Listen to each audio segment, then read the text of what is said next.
Chapter 1. The Hour That Forgot My Name. I was supposed to be cataloging scrap steel behind an abandoned rail depot when the weather miscounted the seconds and found me. You don't think of wind as a clock, not until you hear it tick. The air sharpened to the edge of a knife, the clouds rolled into a bruise, and the old crane, locked since before I was born, squealed like it had never been oiled. I should have run. I didn't. Men who work alone get used to the voice of wrong weather and ignore it. The hook swung and kissed the ground. Sparks flew where there were no wires. I took one step back, then I wasn't there anymore. I landed in dust so fine it slid into my mouth like secrets.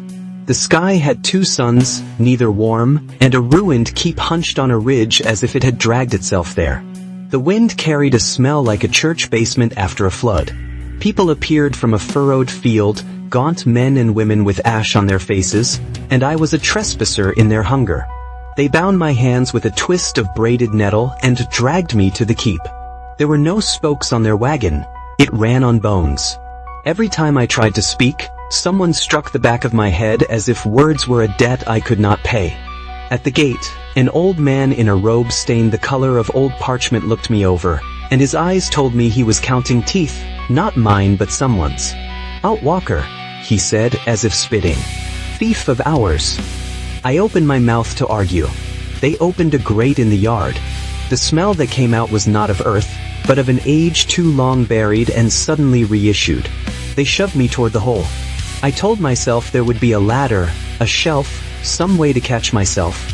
There wasn't. I fell into a lightless cistern slick with fat and old thoughts. I hit Muck's shoulder first.